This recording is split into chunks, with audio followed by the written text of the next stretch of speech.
నమస్కారం. QK news వార్తలకు స్వాగతం. ముందుగా వార్తల్లోని ముఖ్యాంశాలు. గ్యాస్ సరఫరాపై సీఎం చంద్రబాబు సమీక్ష. రాష్ట్రంలో గ్యాస్ నిల్వలు సరిపడా ఉన్నాయన్న అధికారులు. ఆసుపత్రులు, హాస్టళ్లకు గ్యాస్ కొరత లేకుండా చర్యలు. ఈకేవైసీ ద్వారా గ్యాస్ డైవర్షన్ నివారించాలని సీఎం సూచన.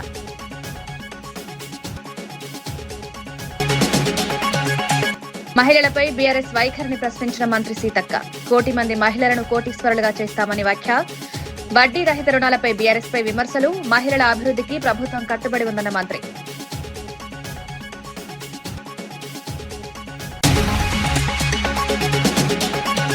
సీఈసీపై అభిశంసన తీర్మానానికి మద్దతివ్వాలన్న షర్మిల. ఎన్నికల సంఘం బీజేపీకి అనుకూలంగా ఉందన్న ఆరోపణ. విపక్షాలు ఐక్యంగా నిలవాలని పిలుపునిచ్చిన షర్మిల. జగన్ బీజేపీ బంధం బయటపడుతుందని షర్మిల వ్యాఖ్య. ఆర్ఎస్ఎస్ బ్యాన్ డిమాండ్పై కాంగ్రెస్ ను ప్రశ్నించిన బీజేపీ. విదేశీ సంస్థల సూచనలపై కాంగ్రెస్ వైఖరిపై విమర్శలు. జాతీయ భద్రతపై రాజకీయాలు చేద్దన్న బీజేపీ చీఫ్. రా సంస్థలపై వ్యాఖ్యలపై కాంగ్రెస్ ను నిలదీసిన నేత.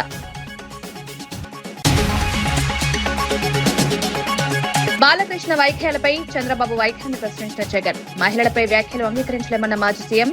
చర్యలు తీసుకోకుండా నవ్వడం సరైంది కాదన్న జగన్. మహిళల గౌరవంపై స్పష్టమైన చర్యలు తీసుకోవాలని డిమాండ్.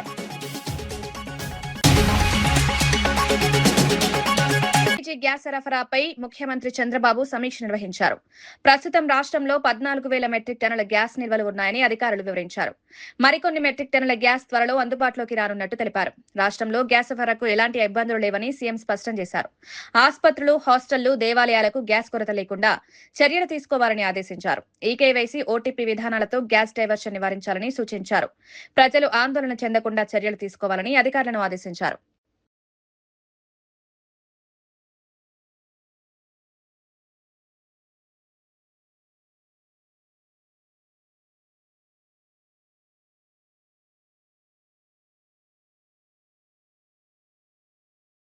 దర్శి నియోజకవర్గంలో నిరుద్యోగ యువత కోసం 5వ జాబ్ మేళా నిర్వహించారు. TDP incharge doctor Gottipati Lakshmi ఆధ్వర్యంలో ఎంపీడీఓ కార్యాలయంలో ఈ కార్యక్రమం జరిగింది. ఈ మెగా జాబ్ మేళాలో 162 మంది అభ్యర్థులకు ఉద్యోగ అవకాశాలు కల్పించారు. ఎంపికైన వారికి అక్కడికక్కడే ఆఫర్ లెటర్లు అందజేశారు. యువతకు ఉపాధి కల్పించడమే లక్ష్యంగా వరుసగా జాబ్ మేళాలు నిర్వహిస్తున్నామన్నారు. మరో 2 నెలల్లో మరింత భారీ స్థాయిలో జాబ్ మేళా నిర్వహించేందుకు ప్రణాళికలు సిద్ధం చేస్తున్నామన్నారు. 5వ job Mela, first job Mela నా సొంత నిధులతో ఏర్పాటు చేశాను. ఆన్ స్పాట్ 500 మందికి ఆఫర్ లెటర్స్ ఇచ్చున్నాము.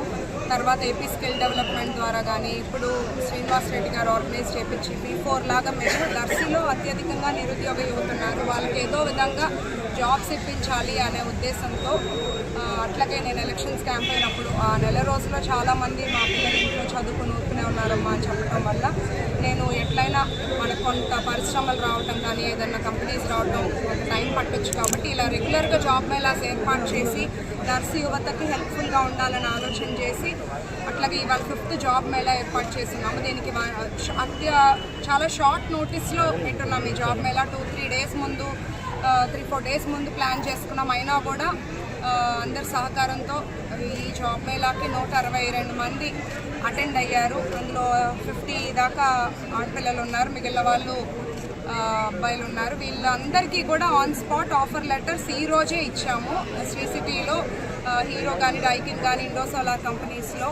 నెక్స్ట్ మళ్ళీ ఇంకో 2 మంత్స్లో ఒక పెద్ద జాబ్ మేళా ఏర్పాటు చేసి దర్శి నియోజకవర్గంలో మరింత యువతకి హెల్ప్ఫుల్గా ఉండాలనేది మా ఉద్దేశం. ఏంటంటే ఎప్పుడు కూడా ఎవరో ఒకరి మీద మనం ఆధారపడకుండా మనం వచ్చిన ఆపర్చునిటీస్ని తీసుకోవాలని యువతకి నేను ఒక మెసేజ్ ఇద్దాం అనుకుంటున్నాను.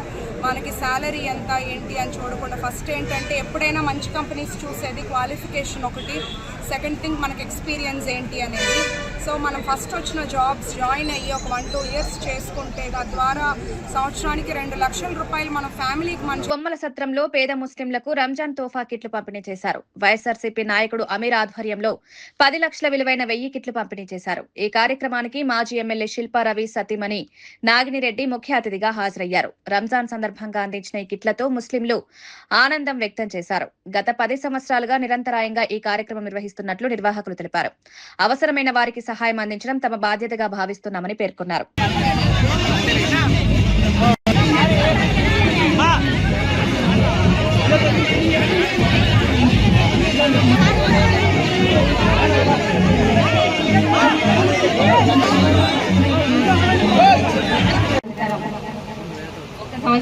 కాకుండా ప్రతి సంవత్సరము మనం సంపాదించిన దాంట్లో ఒక వంతు తీసి సహాయపడే వాళ్ళకి ఇవ్వాలనుకోవడం ఒక గొప్ప ఆలోచన.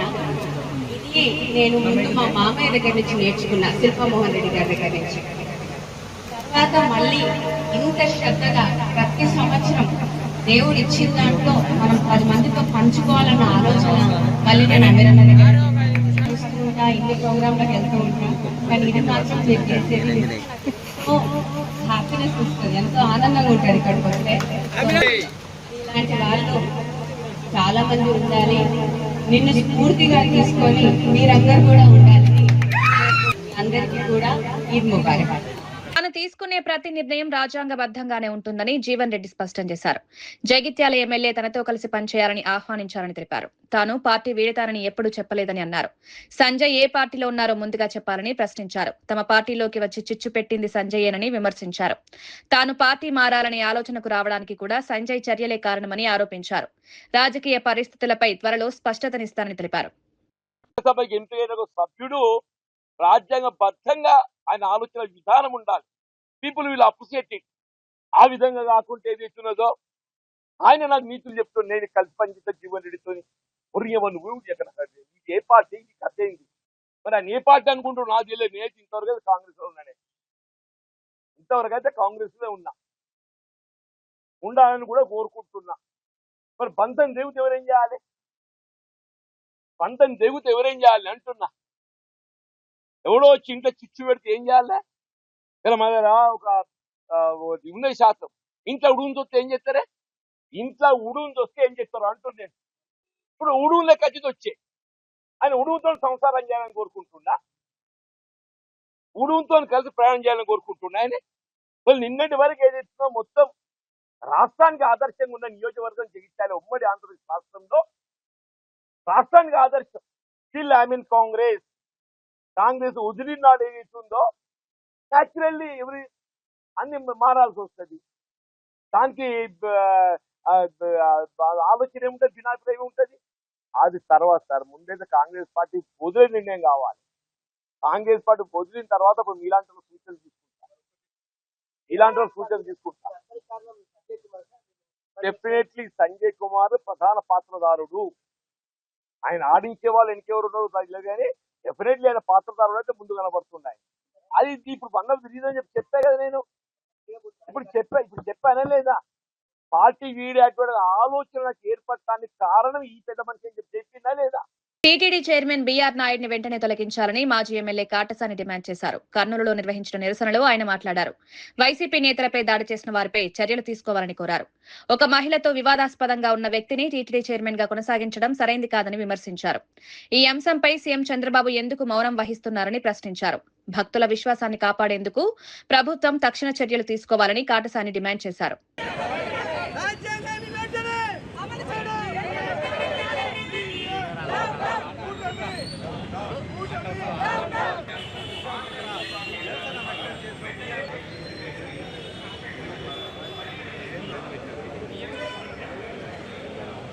తిరుపతిలో చైర్మన్ బస చేసిన హోటల్ దగ్గరికి పోయి లేడీస్ అందరూ కూడా ధర్నా చేయడం జరిగింది.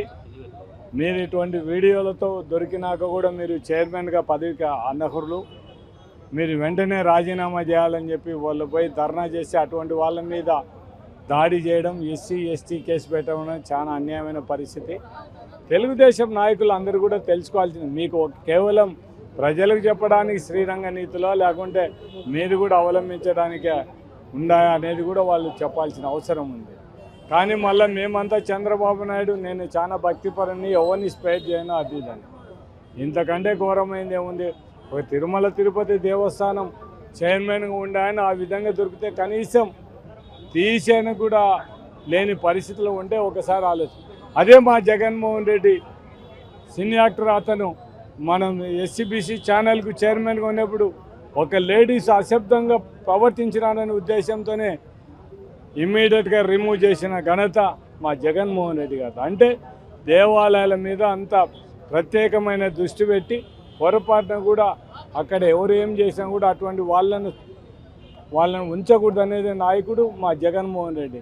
కనీసం చంద్రబాబు నాయుడు గారు డైరెక్ట్గా వీడియోలు దొరికి అన్నీ దొరికినా కూడా ఫస్ట్ ఏమో ఇది ఫేక్ వీడియో అని చెప్పింది, మళ్ళీ దాంట్లో లేదు మార్పింగ్ చేసినారు అది అమ్మ.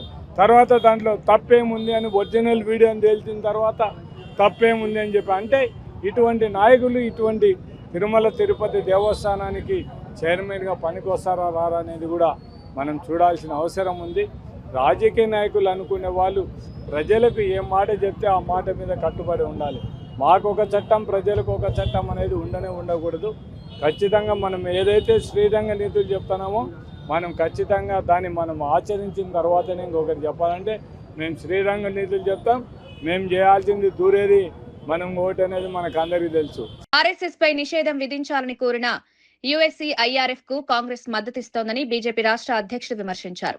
అదే సంస్థ రా ఇంటెలిజెన్స్ సంస్థలను కూడా బ్యాన్ చేయాలని చెప్పిందని గుర్తు చేశారు.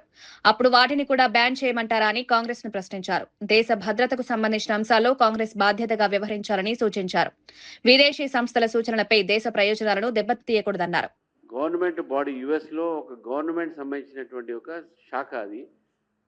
ఆ సంస్థ యునైటెడ్ స్టేట్స్ది. ఆ సంస్థ చేసినటువంటి ఒక దీనిపైన కాంగ్రెస్ స్పందించి India's ministry of external affairs ఈ యొక్క యుఎస్సిఐఆర్ఎఫ్ని 2024లోనే ఇది బయాస్డ్ ఆర్గనైజేషన్, ఇది ఎప్పుడు కూడా భారతదేశాన్ని చిన్న చూపుతో చూసినటువంటి ఒక సంస్థ ఇది. కాబట్టే ఈ యొక్క రిపోర్ట్ ఏదైతే ఇచ్చినరో సిఐఆర్ఎఫ్ ఈ యొక్క సంస్థ యుఎస్ ప్రభుత్వ సంస్థ ఏదైతే డిమాండ్ చేసిందో ఆర్ఎస్ఎస్ని బ్యాన్ చేయడానికి రికమెండ్ చేసిందో అదే యుఎస్సిఐఆర్ఎఫ్ రాని మన ఇంటెలిజెన్స్ వింగ్, మన భారతదేశ ఒక ఇంటెలిజెన్స్ వింగ్ని కూడా బ్యాన్ చేయమన్నది. నేను కాంగ్రెస్ పార్టీని అడుగుతున్నాను, ఈ యుఎస్సిఐఆర్ఎఫ్ ఏ ఒక యుఎస్ సంస్థ అయితే ఉందో గవర్నమెంట్ సంస్థ ఆర్ఎస్ఎస్ బ్యాన్ చేయమని డిమాండ్ చేస్తే కాంగ్రెస్ పార్టీ సపోర్ట్ చేస్తున్నది. మళ్ళీ రాని కూడా బ్యాన్ చేయమన్నారు, రాని అబండన్ చేయమన్నారు. అటువంటి రాని కూడా ఈ కాంగ్రెస్ పార్టీ దాన్ని బ్యాన్ చేయమంటారా? నేను కాంగ్రెస్ పార్టీని అడుగుతాను. తల తోకాలు లేని ఒక మాటలు ఈరోజు కాంగ్రెస్ పార్టీది. మహిళలంటే బీఆర్ఎస్ నేతలకు ఎందుకంత వ్యతిరేకమని మంత్రి సీతక్క ప్రశ్నించారు. 1 కోటి మంది మహిళలను కోటీశ్వర్లుగా తీర్చిదిద్దడమే తమ ప్రభుత్వ లక్ష్యమన్నారు. ప్రభుత్వం వచ్చిన తర్వాత ఇప్పటి వరకు 57,000 కోట్ల వడ్డీ రహిత రుణాలు ఇచ్చామన్నారు. బీఆర్ఎస్ హయాంలో 1 రూపాయి కూడా వడ్డీ రహిత రుణాలు ఇవ్వలేదని విమర్శించారు. అప్పటి ప్రభుత్వం 3,000 కోట్ల భారం మోపిందని ఆరోపించారు. మహిళల సాధికారత కోసం ప్రభుత్వం కట్టుబడి ఉందని స్పష్టం చేశారు. రెండోసారి అధికారానికి వచ్చినాక 1 రూపాయి కూడా మీరు మహిళలే వడ్డీ లేని రుణాలు ఇవ్వలేదు. పైగా 3,000 కోట్ల రూపాయలు వాళ్ళ మీద భారం పెట్టిపోయినరు.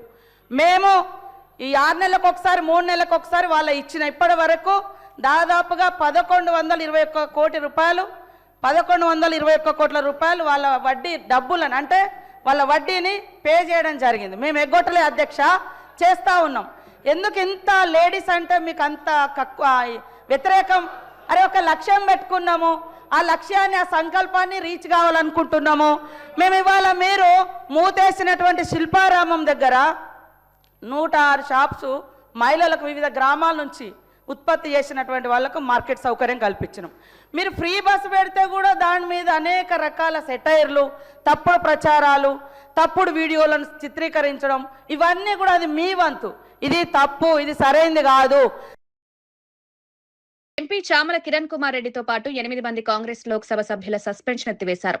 ఈ సందర్భంగా వారు గాంధీ విగ్రహం వద్ద నివాళులర్పించారు. సభలో ప్లకార్డులు తీసుకురావద్దని, వెల్లోకి రావద్దని స్పీకర్ సూచించినట్టు తెలిపారు. ప్రజా సమస్యలపై చర్చకు అనుమతినివ్వాలని స్పీకర్ ను కోరారు. లోక్సభలో ప్రతిపక్ష నేత రాహుల్ గాంధీ మాట్లాడేటప్పుడు అడ్డంకులు లేకుండా చర్యలు తీసుకోవాలని విజ్ఞప్తి చేశారు. ప్రజా సమస్యలపై చర్చే తమ లక్ష్యమని ఎంపీ చామల తెలిపారు.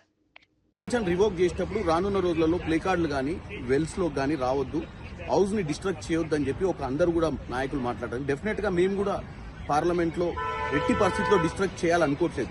మమ్మల్ని ఎంతో మంది ప్రజలు గెలిపించి ఈ స్థాయికి తీసుకొచ్చి ఇక్కడ మమ్మల్ని ఒక నాయకులుగా నిలబెట్టినటువంటి పరిస్థితి. వాళ్ళ సమస్యల మీద మాట్లాడాలని మేము సమస్యల మీద మాట్లాడేటప్పుడు స్పీకర్ గారు ఒకటి ఈరోజు లక్ష్మణ్ రేఖ గీసి రెండు ప్రతిపక్షాలు కానీ రూలింగ్ పార్టీ కానీ ఈ సభ మర్యాదలు పాటించాలని చెప్పారు. డెఫినెట్ గా సభ మర్యాదలు పాటించడానికి మేము ముందుకు వస్తాం.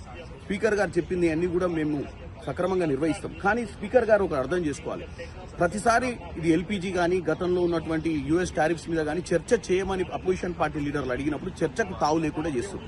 కాబట్టి స్పీకర్ గారు నిష్పక్షపాతంగా చర్చలకు, ప్రజా సమస్యల మీద చర్చలు తీసుకురావాలి. చర్చలు జరిగేటప్పుడు రాహుల్ గాంధీ గారు కానీ ఏ అపోజిషన్ లీడర్ అయినా మాట్లాడేటప్పుడు వీలైనంత వరకు వారిని మాట్లాడేటప్పుడు కొంతమంది బీజేపీ సభ్యులు డిస్ట్రాక్ట్ చేయడానికి ప్రయత్నం చేస్తున్నారు. ఆ డిస్ట్రాక్ట్ చేసే సమయంలో స్పీకర్ గారు డెఫినెట్ గా అటువంటి పరిస్థితి రాకుండా చేయాలని కోరుకుంటున్నాం. ఎందుకంటే మాకేమీ ధర్నాలు చేయాలనో ప్లే కార్డులు ప్రదర్శించాలన్న ఉత్సాహం లేదు. మాకేందంటే అందరినీ కలుపుకొని పోవాలి, అన్ని సమస్యలు పరిష్కారం చేయాలి, హౌస్ కూడా బ్రహ్మాండంగా నడవాలన్న ఆలోచనతో ముందుకు పోతున్నాం తప్ప మేము హౌస్ ని డిస్టర్బ్. ఈ రోజు మేమందరం కూడా గాంధీ గారి విగ్రహం దగ్గరికి అందరం సభ్యులం వచ్చినాం. సస్పెన్షన్ ఎక్కిన తర్వాత ఇప్పుడే పార్లమెంట్ లోపలికి మాణిక్ ఠాగూర్ గారు అందరం కూడా కలిసిపోతున్నాం. రానున్న రోజులలో ప్రజా సమస్యల మీద పోరాటం చేస్తాం. గాంధీ గారి దగ్గర కూడా ఎందుకు వచ్చినామంటే ఆయన ప్రజాస్వామ్యాన్ని కాపాడే దిశగా మాకు ధైర్యం ఇవ్వాలని కోరుకుంటూ ఇక్కడ నుంచి మేము పార్లమెంట్కి బయలుదేరాం. జువ్వలదిన్నె హార్బర్ అని ఎమ్మెల్యే కృష్ణారెడ్డి తెలిపారు. రాష్ట్రంలోని అతిపెద్ద హార్బర్ గా 114 ఎకరాల్లో 909 మీటర్ల పొడవుతో నిర్మాణం జరుగుతోందన్నారు. సాగర్ డిఫెన్స్ పరిశ్రమ రావడం మత్స్యకారుల రక్షణకు, ఉపాధికి దోహదం చేస్తుందన్నారు. వేట సమయంలో ప్రమాదాలు నివారించడంలో, చేపల లభ్యత గుర్తించడంలో ఈ ప్రాజెక్టు ఉపయోగపడుతుందని వివరించారు. నెల్లూరు జిల్లాకు వైఎస్ఆర్సీపీ శాపంగా మారిందని విమర్శించారు. అభివృద్ధిని చూసి జీర్ణించుకోలేక అసత్య ప్రచారం చేస్తున్నారని ఆరోపించారు. కావలి నియోజకవర్గంలోని జువ్వలదిన్నె ఫిషింగ్ హార్బర్ సాధారణంగా ఫిషింగ్ హార్బర్లు, జెట్టీలు సుమారు 10 ఎకరాల విస్తీర్ణంలో మాత్రమే నిర్మిస్తుంటే భవిష్యత్తు అవసరాల దృష్ట్యా ఫుడ్ ప్రాసెసింగ్ యూనిట్లను ఏర్పాటు చేయాలి, హార్బర్లకు అనుసంధానంగా ఇండస్ట్రీస్ రావాలి, మత్స్యకారులు తీసుకొచ్చినటువంటి సంపదకి విలువ రావాలి, దళారులను తగ్గించాలి, అక్కడికక్కడే మారిటింగ్ చేసుకునే అవకాశాలు కల్పించాలి. చరిత్రలో ఎక్కడ అంత పెద్ద హార్బర్ లేని విధంగా రూపొందించి 114 ఎకరాల్లో హార్బర్కి నామకరణం చేయడం జరిగింది.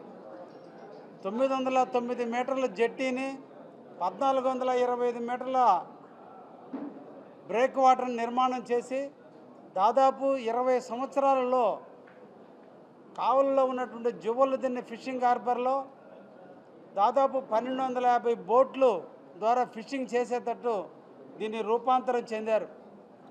అయితే ఈ రోజున ఎన్నో కంపెనీలని ఆహ్వానిస్తున్న తరుణంలో నెల్లూరు జిల్లాకి కానుకగా సాగర్ డిఫెన్స్ కంపెనీని తీసుకొచ్చి ఈరోజు మత్స్యకారుల పాలిట ఒక వరంగా పరిగణించే విధంగా ఈ సాగర్ డిఫెన్స్ని మాకు అందించినందుకు అభివృద్ధి ప్రదాత అయినటువంటి శ్రీ నారా చంద్రబాబు నాయుడు గారికి, భవిష్యత్తు నాయకుడైనటువంటి శ్రీ నారా లోకేష్ బాబు గారికి, కావలి నియోజకవర్గం అదేవిధంగా నెల్లూరు జిల్లా మత్స్యకారుల సోదరుల తరపున, అదేవిధంగా మిగతా ఇతర ప్రజల తరపున వారిద్దరికీ కూడా మేము ధన్యవాదాలు తెలియజేస్తున్నాం. ఈ హార్బర్లో ఈ సాగర్ డిఫెన్స్ వచ్చినందువల్ల మా మత్స్యకారులకి అదనపు ప్రొటెక్షన్ ఏర్పడుతుంది. సముద్రంలో ఎక్కడ మత్స్య సంపద ఉందో రాడార్ ద్వారా తెలుసుకొని వారికి జీపీఎస్ ద్వారా తెలియజేస్తే అక్కడికి పోయి ఫిషింగ్ చేసుకునే దానికి అవకాశం కల్పించే విధంగా ఈ రోజున ఈ సాగర్ డిఫెన్స్ వారు ఉపయోగపడబోతున్నారు. ఏదన్నా ఇతర ఇబ్బందులు ఎదురైనప్పుడు, తుఫాను, అల్పపీడనాలు ఏర్పడినప్పుడు మత్స్యకారు. కేంద్ర ఎన్నికల సంఘం పనితీరుపై వైఎస్ షర్మిల తీవ్ర విమర్శలు చేశారు. బీజేపీకి అనుకూలంగా ఈసీ వ్యవహరిస్తోందని ఆరోపించారు. సీఈసీపై అభిశంసన తీర్మానానికి అన్ని విపక్షాలు మద్దతునివ్వాలని పిలుపునిచ్చారు.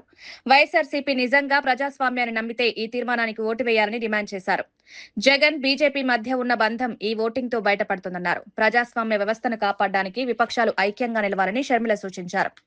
చలిగాచుకోవాలి, ఇదే బీజేపీ సిద్ధాంతం. కానీ జగన్మోహన్ రెడ్డి గారు బీజేపీకి అక్రమంగా పొత్తు పెట్టుకున్నారు. చంద్రబాబు గారు అయితే కూటమి కట్టారు. సరే, కూటమి కట్టారు కాబట్టి, బహిరంగంగా కట్టారు కాబట్టి ప్రజలకు కనీసం అది అర్థమైనా అవుతుంది. జగన్మోహన్ రెడ్డి గారిది అక్రమ పొత్తు కాబట్టి అసలు అది కనిపించను కూడా కనిపించదు. కానీ బీజేపీకి దత్తపుత్రునిగా, బీజేపీకి ఎక్కడ అవసరమైతే అక్కడ, ఏ బిల్లుకు అవసరమైతే ఆ బిల్లుకు మద్దతు ఇస్తూనే వచ్చాడు జగన్మోహన్ రెడ్డి గారు. అంతెందుకు, ఇప్పుడు పార్లమెంటులో గొడవ జరుగుతుంది. ఎలక్షన్ కమిషన్ గురించి. అంటే చీఫ్ ఎలక్షన్ కమిషనరు అక్రమాలకు పాల్పడ్డారు, ఓటర్ల లిస్టు పద్ధతిలో అక్రమాలకు పాల్పడ్డారు అని ఇండియా బ్లాక్ అంటే కాంగ్రెస్ పార్టీ, తృణమూల్ కాంగ్రెస్ ఇలాంటి పార్టీలన్నీ కలిపి ఈయన మీద నో ట్రస్ట్ అన్నట్టుగా ఈయనని తొలగించాలి అని పార్లమెంట్ లో నోటీసులు కూడా ఇచ్చారు. కానీ దీనికి ఎంత మటుకు జగన్మోహన్ రెడ్డి గారు మద్దతు ఇస్తారో చూడాలి. ఇప్పటి వరకు జగన్మోహన్ రెడ్డి గారు బీదేడుపులు ఏడ్చారు. ఎలక్షన్లలో మేము ఓడిపోవడం అన్యాయం అన్నారు, ఈవీఎంలలో మోసం జరిగింది అన్నారు, అక్క చెల్లెమ్మలు నాకెందుకు ఓటేయలేదో అర్థం కావటం లేదన్నారు, పెన్షన్లు తీసుకుంటున్న వారు నాకెందుకు ఓటు పడలేదో అర్థం కావడం లేదన్నారు. మరి నిజంగానే జగన్మోహన్ రెడ్డి గారు ఈవీఎంలో అవకతవకలు జరిగాయి అని నమ్మితే మరి ఈ ఎలక్షన్ కమిషనర్ ఎవరైతే ఉన్నారో ఆయనను తొలగించడానికి ఇచ్చిన నోటీసులలో జగన్మోహన్ రెడ్డి గారు మద్దతు ఇవ్వాలి. కానీ జగన్మోహన్ రెడ్డి గారు మోడీకి దత్తపుత్రుడు కాబట్టి మద్దతు ఇవ్వరు. జగన్మోహన్ రెడ్డి గారికి ఈ విషయం మీద నిరూపించుకోవాల్సిన అవసరం ఉంది. నిజంగానే అవకతవకలు జరిగాయి అని మీరు నమ్మితే ఇప్పటికే బీజేపీ ప్రతి వ్యవస్థను తమ గుప్పెట్లో పెట్టుకుంది. సిబిఐ అయినా సరే, ఆర్బీఐ అయినా సరే, స్టాక్ ఎక్స్చేంజ్ అయినా సరే, ఈడీ అయినా సరే, ఇన్కమ్ ట్యాక్స్ అయినా సరే, ఆఖరికి ఎలక్షన్ కమిషన్ అయినా సరే అన్నిటినీ తమ గుప్పెట్లో పెట్టుకుంది. కానీ ఒక్క నాయకుడు మాట్లాడటం లేదు. కారణం బీజేపీ అధికారంలో ఉంది, ఆ అధికారాన్ని వీళ్ళందరూ కూడా అనుభవిస్తున్నారు. కాబట్టి మళ్ళీ చెప్తున్నాం, జగన్మోహన్ రెడ్డి గారికి ఏ మాత్రం చిత్తశుద్ధి ఉన్నా ఆయన చిత్తశుద్ధిని నిరూపించుకోవాల్సిన సమయం వచ్చింది. దర్శి నియోజకవర్గంలో నిరుద్యోగ యువత కోసం 5వ జాబ్ మేళా నిర్వహించారు. TDP incharge doctor Gottipati Lakshmi ఆధ్వర్యంలో ఎంపీడీఓ కార్యాలయంలో ఈ కార్యక్రమం జరిగింది. మొత్తం 162 మంది అభ్యర్థులకు ఉద్యోగావకాశాలు కల్పించారు. ఎంపికైన వారికి అక్కడికక్కడే ఆఫర్ లెటర్లు అందజేశారు. యువతకు ఉపాధి కల్పించడమే లక్ష్యంగా వరుసగా జాబ్ మేళాలు నిర్వహిస్తున్నామన్నారు. మరో 2 నెలల్లో మరింత పెద్ద స్థాయిలో జాబ్ మేళా నిర్వహించేందుకు ప్రణాళికలు రూపొందిస్తున్నామన్నారు. యువత భవిష్యత్తు కోసం నిరంతరం కృషి చేస్తామని లక్ష్మి పేర్కొన్నారు. తర్వాత ఏపీ స్కిల్ డెవలప్మెంట్ ద్వారా కానీ ఇప్పుడు శ్రీనివాస్ రెడ్డి గారు ఆర్గనైజ్ చేయించి B4 లాగా మేము దర్శిలో అత్యధికంగా నిరుద్యోగ యువత ఉన్నారు, వాళ్ళకి ఏదో విధంగా జాబ్స్ ఇప్పించాలి అనే ఉద్దేశంతో అట్లాగే నేను ఎలక్షన్స్ క్యాంపెయిన్ అప్పుడు ఆ నెల రోజుల్లో చాలామంది మా పిల్లలు ఇంట్లో చదువుకుని ఊరుకునే ఉన్నారమ్మా అని చెప్పడం వల్ల నేను ఎట్లయినా మనకు కొంత పరిశ్రమలు రావటం కానీ ఏదైనా కంపెనీస్ రావడం కొంత టైం పట్టొచ్చు కాబట్టి ఇలా రెగ్యులర్గా జాబ్ మేళాస్ ఏర్పాటు చేసి దర్శి యువతకి హెల్ప్ఫుల్గా ఉండాలని ఆలోచన చేసి అట్లాగే ఇవాళ 5th జాబ్ మేళా ఏర్పాటు చేస్తున్నాము. దీనికి చాలా షార్ట్ నోటీస్లో పెట్టున్నాం ఈ జాబ్ మేళా. 2-3 డేస్ ముందు 3-4 డేస్ ముందు ప్లాన్ చేసుకున్నాం. అయినా కూడా అందరి సహకారంతో ఈ జాబ్ మేళాకి 162 మంది అటెండ్ అయ్యారు. అందులో 50 దాకా ఆడపిల్లలు ఉన్నారు, మిగిలిన వాళ్ళు అబ్బాయిలు ఉన్నారు. వీళ్ళందరికీ కూడా ఆన్ స్పాట్ ఆఫర్ లెటర్స్ ఈ రోజే ఇచ్చాము. శ్రీ సిటీలో హీరో కానీ, డైకిన్ కానీ, ఇండోసోలార్ కంపెనీస్లో. నెక్స్ట్ మళ్ళీ ఇంకో 2 monthsలో ఇంకా పెద్ద జాబ్ మేళా ఏర్పాటు చేసి దర్శి నియోజకవర్గంలో మరింత యువతకి హెల్ప్ఫుల్గా ఉండాలనేది మా ఉద్దేశం. ఏంటంటే ఎప్పుడు కూడా ఎవరో ఒకరి మీద మనం ఆధారపడకుండా మనం వచ్చిన ఆపర్చునిటీస్ని తీసుకోవాలని యువతకి నేను ఒక మెసేజ్ ఇద్దాం అనుకుంటున్నాను. మనకి శాలరీ ఎంత ఏంటి అని చూడకుండా ఫస్ట్ ఏంటంటే ఎప్పుడైనా మంచి కంపెనీస్ చూసేది క్వాలిఫికేషన్ ఒకటి, సెకండ్ థింగ్ మనకి ఎక్స్పీరియన్స్ ఏంటి అనేది. సో మనం ఫస్ట్ వచ్చిన జాబ్స్ జాయిన్ అయ్యి ఒక 1-2 years చేసుకుంటే తద్వారా సంవత్సరానికి 2 లక్షల రూపాయలు మన ఫ్యామిలీకి మన చేతుల మీదగా ఇస్తున్నాం అంటే ఆర్థికంగా మనం మన కుటుంబానికి, తల్లిదండ్రులకి చాలా సపోర్ట్గా ఉంటున్నట్టు. ఒక 2 చేసే జాబ్ మేళాని దర్శి యువత ఇక్కడ అందరూ యూటిలైజ్ చేసుకోవాలి ఆపర్చునిటీస్. తల్లిదండ్రులు కూడా మీ పిల్లల్ని కొంచెం ప్రోత్సహించండి. నాయకులు అందరూ కూడా యువతకి మెసేజ్ వెళ్ళేలాగా చేయండి. ఇక్కడికి వచ్చిన ఇవాళ సహకరించిన అందరికీ ధన్యవాదాలు.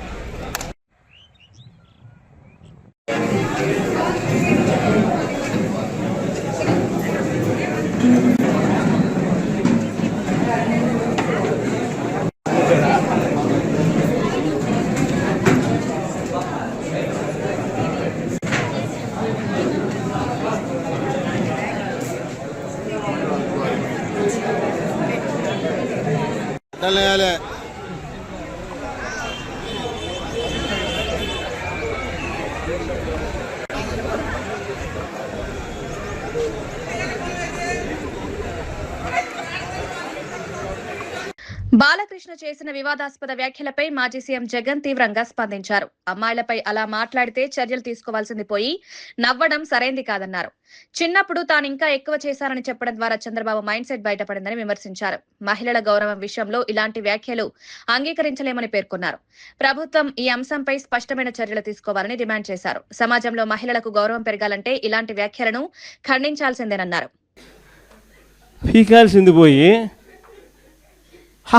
నవ్వుతారు. మన చంద్రబాబు నాయుడు ఏమంటాడు? ఆయన కూడా ఆయన మనస్తత్వం ఆయన ఏమంటాడు? యాక్షన్ తీసుకోవాల్సిన చోట నేను చిన్నప్పుడు ఇంతకన్నా బాగా చేసిన అంటాడు. అసలు ఇక్కడి నుంచి మొదలవుతోంది. వీళ్ళకి ఎందుకు ఈ మాదిరిగా జరుగుతూ ఉంది పరిపాలన, ఎందుకు ఈ మాదిరిగా సాగుతూ ఉంది పరిపాలన, ఎందుకు అక్క చెల్లెమ్మలకు భద్రత లేని పరిస్థితి రాష్ట్రంలో ఉంది, ఎందుకు విచ్చలవిడిగా డ్రగ్స్ దగ్గర నుంచి లిక్కర్ మాఫియా వరకు ఈ రకంగా ఎందుకు రాష్ట్రం అంతా కూడా అతలాకుతలం అవుతూ ఉందనంటే కారణం మైండ్ సెట్. వీళ్ళ మైండ్ సెట్లు ప్రజలకు మంచి చేయాలని కాదు, మంచి చేయాలన్న మైండ్ సెట్ ఉన్నోడు ఎవడు కూడా స్కూళ్ళల్లో గవర్నమెంట్ బడుల్లో ఇంగ్లీష్ మీడియం తీసేయడు. మంచి మైండ్ సెట్ ఎవడన్నా ఉన్నోడు ఎవడు కూడా 8వ తరగతి పిల్లలకు ట్యాబులు ఇచ్చే కార్యక్రమం ఆపేయడు. మంచి మైండ్ సెట్ ఉన్నోడు ఎవడైనా కూడా నాడు నేడు పనులు ఆపేయడు. మంచి మైండ్ సెట్ ఉన్నోడు ఎవడైనా కూడా పిల్లలకు 3వ తరగతి నుంచి ఆది శ్రీనివాస్ ధరించిన వాచ్ పై తప్పుడు ప్రచారం జరుగుతోందని ఆయన అనుచరులు తెలిపారు. వాచ్ ధర ₹1,00,00,000 అసత్య ప్రచారం చేస్తున్నారన్నారు. నిజంగా అంత ఖరీదైతే 20,000కి తీసుకురావాలని సవాల్ చేశారు. కింది స్థాయి నుంచి ఎదిగిన నాయకుడిపై కావాలని దుష్ప్రచారం చేస్తున్నారని ఆరోపించారు. రాజకీయ ప్రయోజనాల కోసం ఇలాంటి వార్తలు వ్యాప్తి చేస్తున్నారని విమర్శించారు. ప్రజలు నిజాలను గుర్తించాలని కోరారు.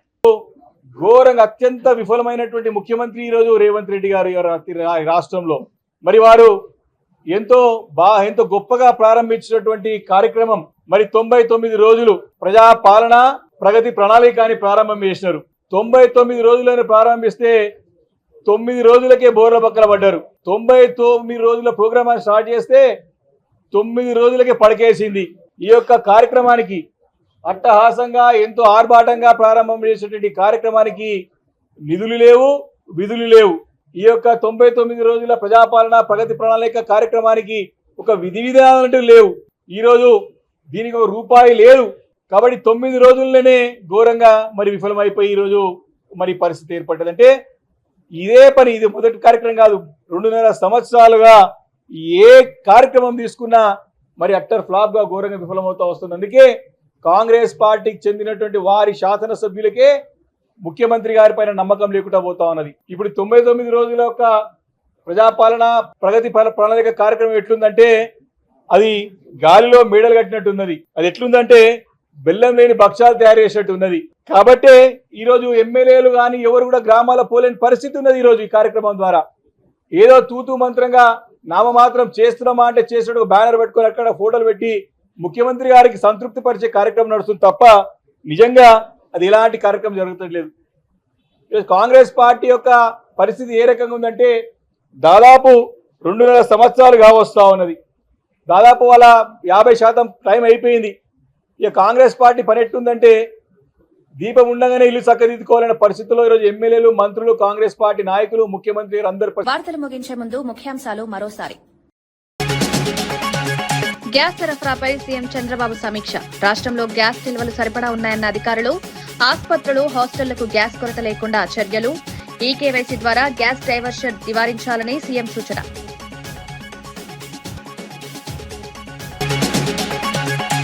మహిళలపై బీఆర్ఎస్ వైఖరిని ప్రశ్నించిన మంత్రి సీతక్క. 1 కోటి మంది మహిళలను కోటీశ్వరులుగా చేస్తామని వ్యాఖ్య. వడ్డీ రహిత రుణాలపై బీఆర్ఎస్ పై విమర్శలు. మహిళల అభివృద్ధికి ప్రభుత్వం కట్టుబడి ఉందన్న మంత్రి.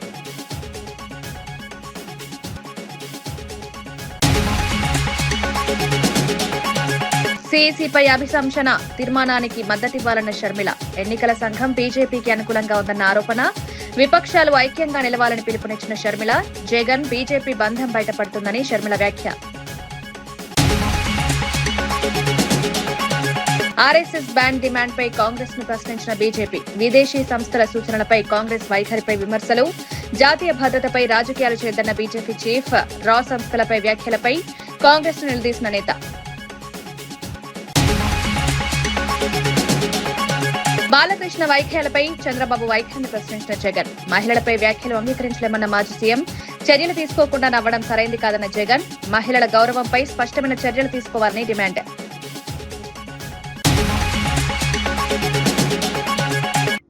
ఇవి ఈనాటి వార్తా విశేషాలు. మరో బులెటిన్లో మళ్ళీ కలుద్దాం. నమస్కారం.